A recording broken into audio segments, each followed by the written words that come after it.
Welcome back. So today, we're going to pull back the curtain on something pretty cool.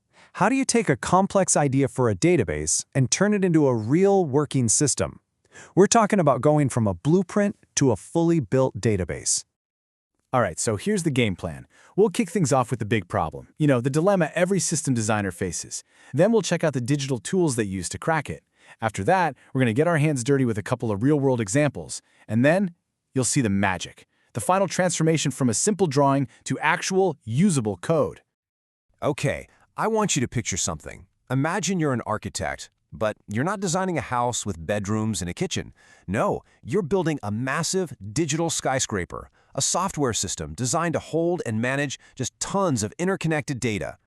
So here's the million-dollar question. How do you draw up a blueprint for that? A plan that's so clear, so logical, that everyone on the team, from the coders to the clients, is on the exact same page. You need something visual, right? A universal language that maps everything out before anyone even thinks about writing code.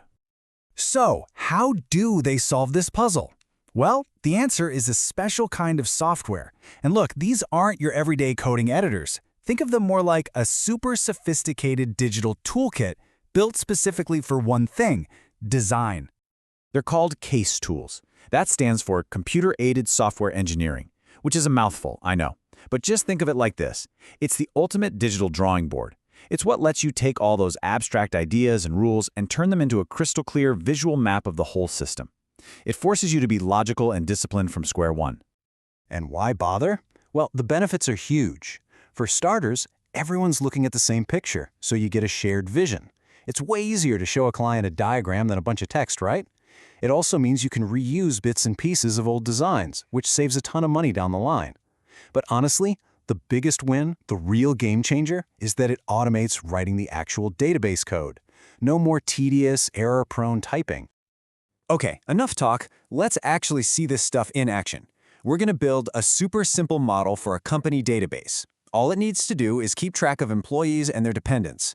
For this first run, we'll use a tool called BrModelo and focus on that initial conceptual design phase. So everything starts visually. We basically just drag and drop our main ideas, what we call entities, onto the screen. In our case, the two big things are the employee and the dependent. Simple enough. Then we need to show how they're connected. We add a relationship, the verb if you will. An employee has a dependent. But just drawing a line between them isn't quite enough. We need rules for that connection. Specifics. This is where a concept called cardinality comes in. It's just a fancy word for saying how many. Like, how many dependents can one employee have? That little 0, n you see, that's the rule. It translates a real-world fact, an employee can have 0, 1, or even a bunch of dependents, into the language of our blueprint. And there you have it. That's a perfect example of how we take a rule from the business and bake it right into our visual design. We link everything up, set those cardinality rules, and then we add the details, what we call attributes. Things like an employee's name or unique ID number, which is super important. We call that the key. Okay, so that was one tool. But to show you that these ideas are universal, that it's not just some feature of one program, let's build the exact same model in another really popular tool, MySQL Workbench. You're going to see that even though the interface looks different, the fundamental logic, the core principles, are exactly the same.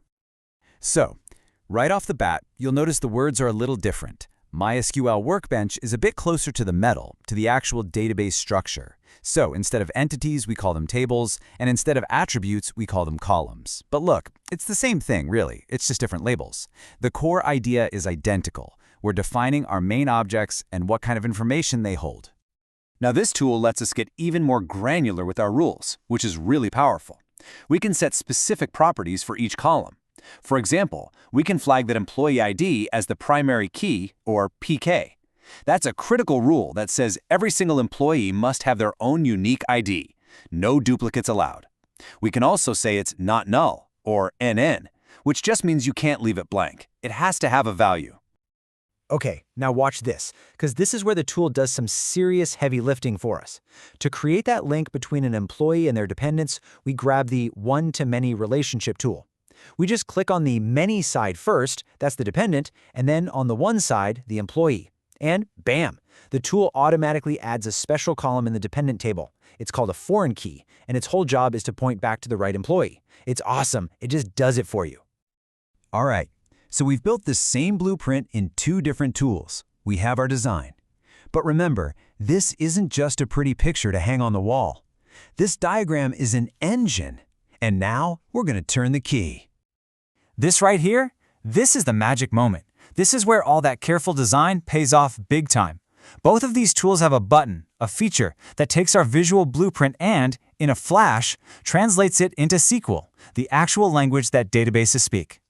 Seriously, it's one click, and the entire blueprint becomes a perfect ready-to-run SQL script. All the commands to create the tables, define the columns, set up the primary keys, and, most importantly, create those critical foreign key relationships, it's all there, perfectly written. This automates what used to be hours, maybe even days, of tedious manual coding, and it gets rid of all those tiny typos that can drive you crazy. And this is what you get.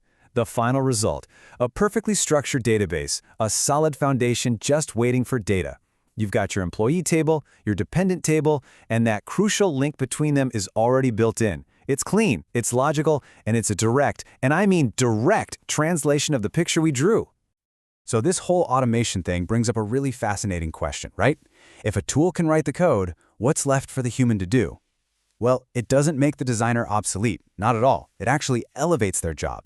The real skill of a modern database architect isn't typing create table. It's the thinking before that. It's about talking to people, understanding the messy, complex rules of a business, and translating all of that into a clean, logical, flawless blueprint. Their job is to create the perfect plan so these amazing tools can handle the construction.